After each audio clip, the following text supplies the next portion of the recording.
Hey everyone, and welcome back to the channel. Today, we're taking a rad trip back to the 1980s to revisit some of the most awesome board games that kept us Gen Xers entertained before the internet, handheld electronics, and video games took over. So grab your snacks, settle in, and get ready for a serious dose of memory soup as we dive into the top 10 board games that defined a generation.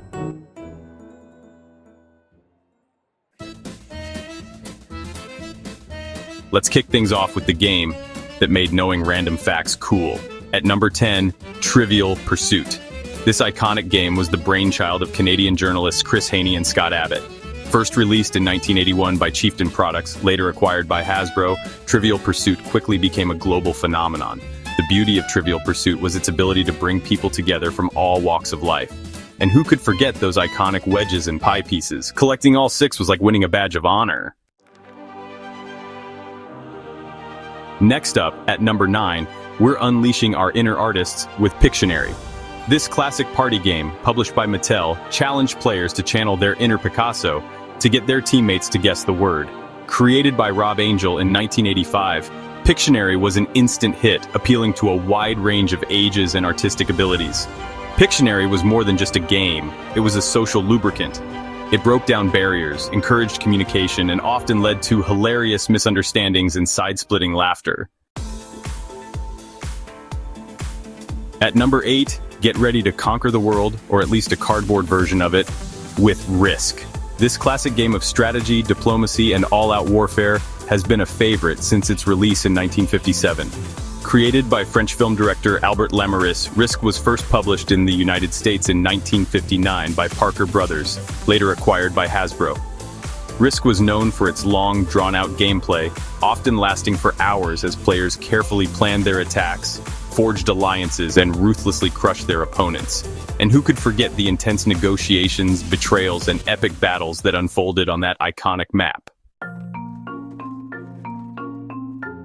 At number 7, someone's been murdered in Tudor Mansion, and it's up to you to solve the crime and clue. This classic whodunit game has been a staple of family game nights for decades. Originally published in 1949 by Waddingtons in the UK, Clue, or Cluedo, was acquired by Parker Brothers in 1949 for the US market. The game quickly became a family favorite, appealing to a wide range of ages from children to adults who were drawn to the game's detective theme and the challenge of solving the mystery. Clue was unique in that it offered players a chance to step into the shoes of a detective, gathering clues, interrogating suspects, and using logic and deduction to piece together the puzzle. The game's iconic characters, weapons, and rooms became instantly recognizable. The thrill of making a correct accusation was always a satisfying moment. Wording its way to number 6, get ready to flex your vocabulary muscles with Scrabble. This classic word game has been a favorite among language lovers and competitive wordsmiths for generations. Created by Alfred Mosher Butts during the Great Depression, Scrabble was first marketed as Lexico before being acquired by James Bruneau in 1948 and renamed Scrabble. Scrabble was more than just a game, it was a mental workout. It challenged players to think strategically, expand their vocabularies, and outmaneuver their opponents on the board. And who could forget the thrill of landing a high-scoring word on a double or triple letter score? Pure word nerd bliss. Money craving at number 5, get ready to build your empire, bankrupt your opponents, and maybe even spark a family feud or two with Monopoly. This classic game of real estate negotiation and ruthless capitalism has been a beloved part of family game nights for generations. Originally published in 1935 by Parker Brothers, Monopoly was inspired by an earlier game called The Landlord's Game, created by Elizabeth Magee to teach about economic inequality. Ironically, Monopoly became known for its cutthroat gameplay and the potential for one player to amass a fortune while driving everyone else into bankruptcy. Despite its controversial nature, Monopoly remains one of the most popular board games of all time. Sweet number 4. Let's explore a land made of candy with Candyland. This beloved children's game has been introducing young players to the world of board games for decades. Created by Eleanor Abbott while recovering from polio in the 1940s, Candyland was initially aimed at children who were also recovering from the illness. The game was first published by Milton Bradley in 1949, and quickly became a hit with families, appealing to young children with its colorful board, simple rules, and sweet theme. Candyland was many children's first introduction to the world of board games, teaching them basic concepts like taking turns, following rules, and winning and losing gracefully.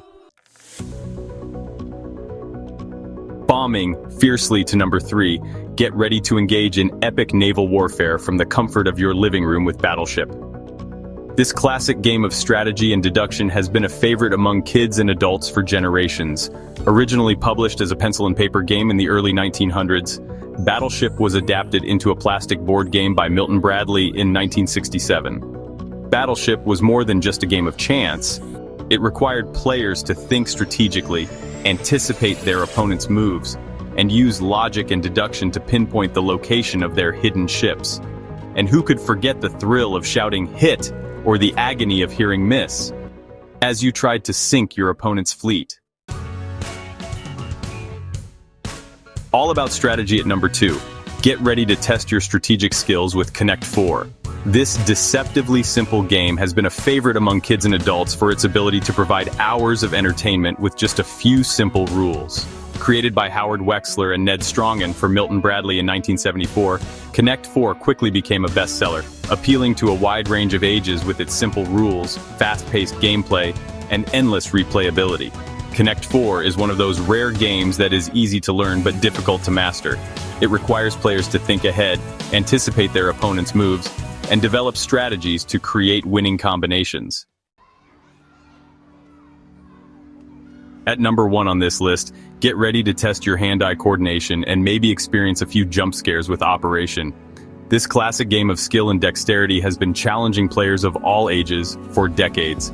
Originally invented by John Spinello in 1964, Operation was licensed to Milton Bradley and released in 1965. The game quickly became a hit, appealing to a wide range of ages, from children who enjoyed the challenge of operating on Cavity Sam to adults who were secretly terrified of setting off the buzzer. Operation was more than just a game, it was a test of nerves. It required players to have a steady hand, a keen eye, and the ability to remain calm under pressure. Thanks for joining the game night. And there you have it, revisiting the 1980s through the lens of board games that Gen Xers preferred. Don't forget that you are greatly appreciated, and to hit that like button, subscribe to the channel for more awesome content, and leave a comment telling us about your favorite board games from the 1980s. Do you still play them today? What other blasts from the past would you like to see us explore? Keep playing, enjoying, and sharing. Remember, we played like no generation because we belong to the greatest generation ever, Generation X. Be awesome, stay healthy, and God bless.